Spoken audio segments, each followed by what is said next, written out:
Hello, welcome to the Fulfillment Vlog. The vlog for those who are looking for peace of mind, happiness, and success in today's topsy-turvy, mixed-up world.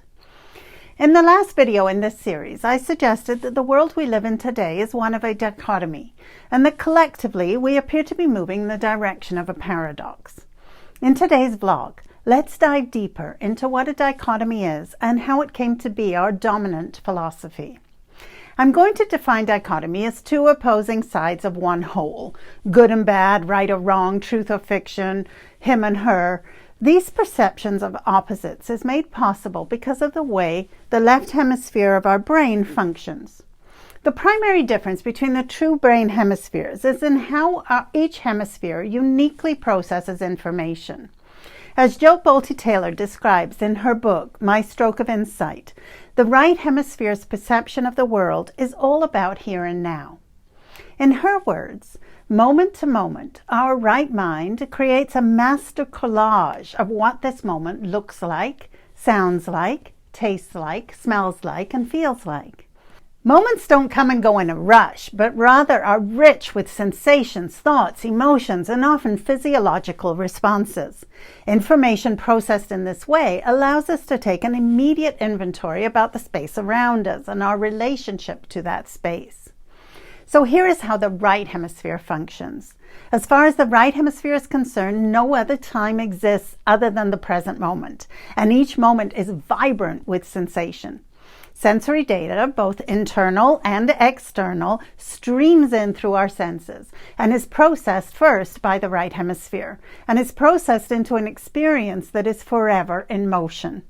In the right hemisphere, everything is connected. When Jill Bolte Taylor had a stroke in her left hemisphere, she became immersed in the oneness that is the right hemisphere's experience of the world. As she describes it, she became an energy being connected to all other energy beings. What's uniquely intriguing about Jill Bolte Taylor's experience when she had her stroke is that she demonstrates the unknowability of the right hemisphere's experience. As her left hemisphere shuts down, Taylor found herself in a world without boundaries and without definition. In this moment that we call the now, you are not separate. You are part and parcel of it. Because the right hemisphere only has access to now, this hemisphere is unknowable. Why unknowable? Because a moment that is forever in motion means that by the time you become aware of what is happening has already moved on. So to know something, we must first step out of the flow of now. We must extract ourselves from the immediacy of the present moment. And this is where the left hemisphere comes in. The role of the left hemisphere is to take the rich and unknowable collage of energy that is our right hemisphere's experience and separate it into what I call the dichotomy of things.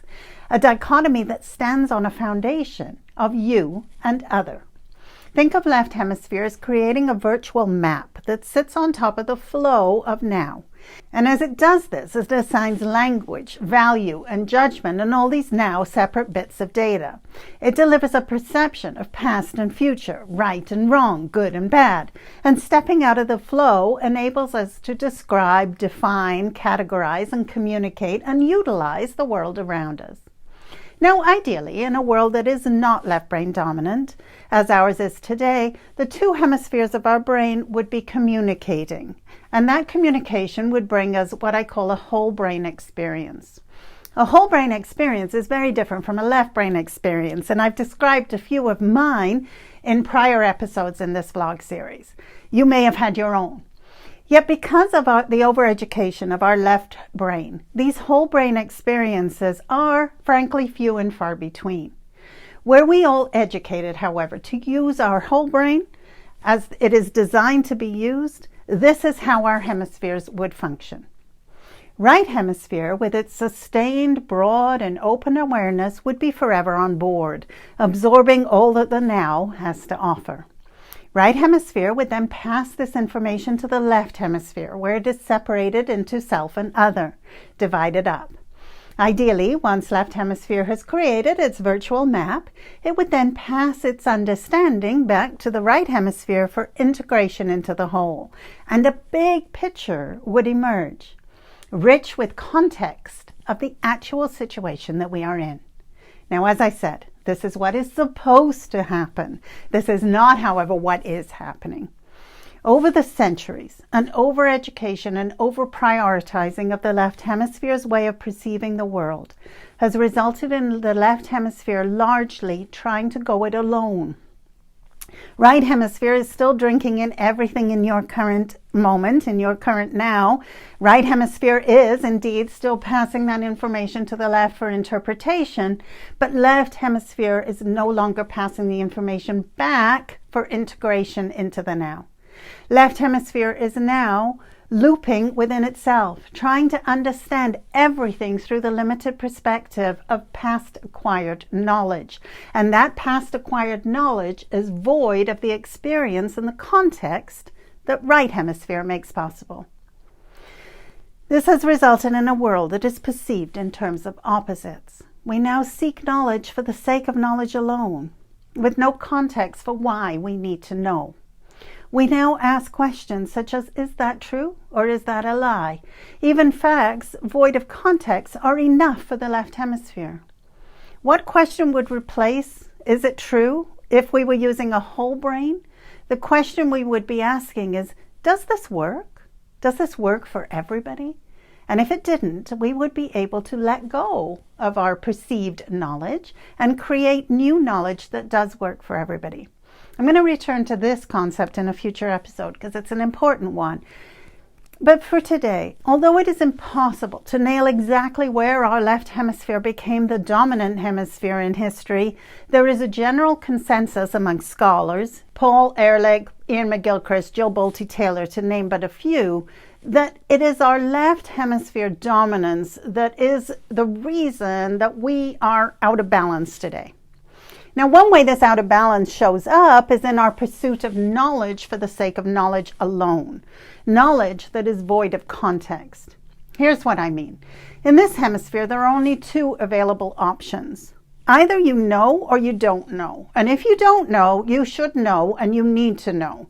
And so the left hemisphere dominance world invites you to get more training, learn more, research more, find an expert who does know, follow that expert's advice.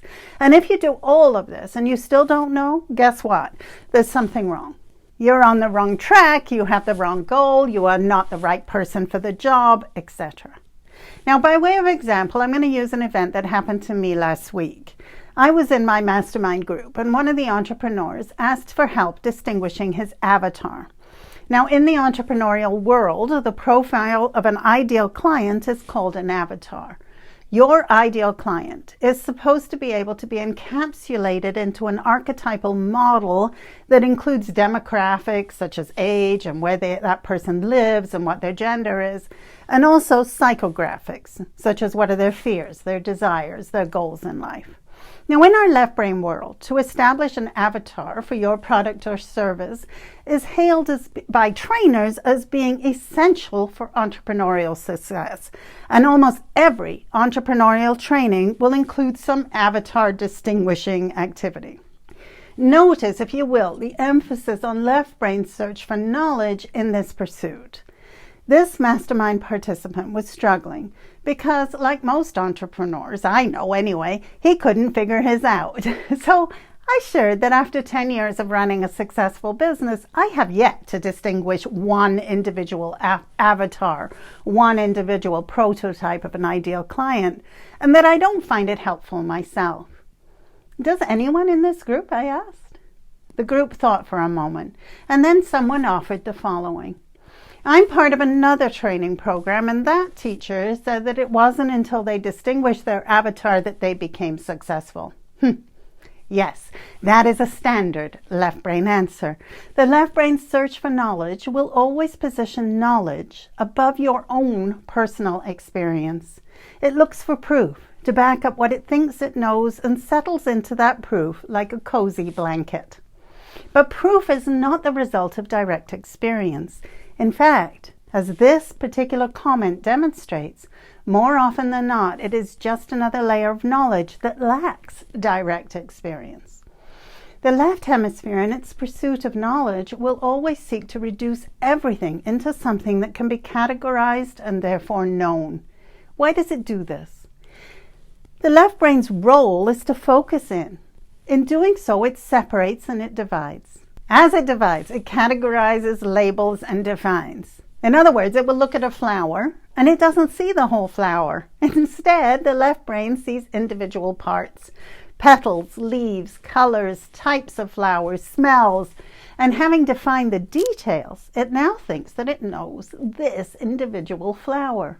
Fun fact, if you take a photograph of a human being and you cut it up into squares, mix up all of those squares and put it back together in a jumbled order, the right brain by itself, without the left hemisphere's input, will be unable to identify this as a human being. The left brain will quickly say that this is human. Why? Because the left brain thinks that the parts that comprise the whole make up the whole, whereas the right brain needs context to know something.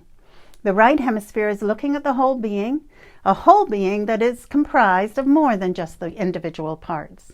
The whole being includes context, and it includes the relationship between things. It requires that we lean in and understand what is going on in this moment for this individual person. It requires that we listen and put aside what we think we know so that we can get into this person's world, this person's now. In other words, we can't know anything until we understand the big picture given by the right hemisphere.